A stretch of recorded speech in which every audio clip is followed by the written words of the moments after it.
children, his mother are back in the courtroom. What more are you hearing? From Rahema's reporting and from Christie's reciting it, is the fact that Sean Combs seems to be upset and requiring some comforting from his attorneys casts what we know so far in perhaps a different light than I originally saw it.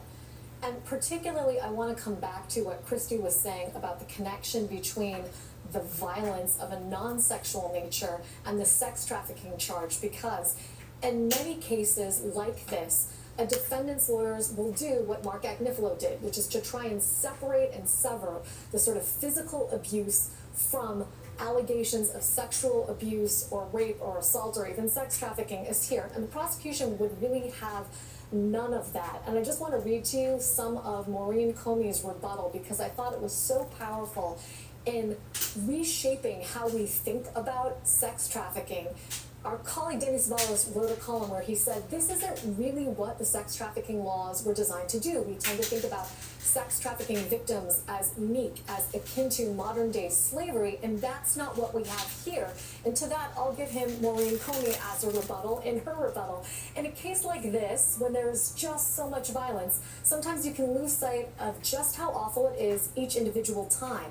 The physical pain of being kicked or hit by someone you love, the anguish mentally of having someone who's supposed to love you hurt you, the fear of never knowing what might set him off, when he might lash out again.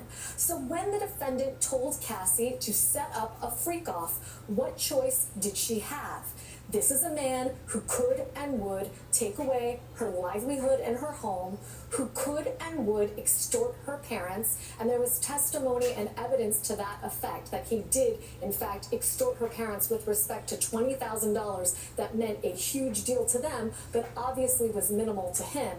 Who could and would beat her is how Maureen Comey finished that. Alicia, again, hearing that Sean Combs was so upset makes me think that particularly where the event at the Intercontinental is concerned, and we're all familiar with that now, unfortunately, replayed videotape again and again that shows Sean Combs kicking and hitting her in that hotel lobby. What prosecutors did here is say, that wasn't a fight between them. That was part and parcel of what was going on in the freak-off. The escort was still in the hotel room. Sean Combs wanted to avoid drawing security back to the hotel room, so he did not go back to the room. He wanted Cassie back into the room because he wanted to continue that freak-off for his own sexual gratification, and at the same time, he wanted to make sure that hotel security was not paying attention, that the police didn't get involved. And so what did he do?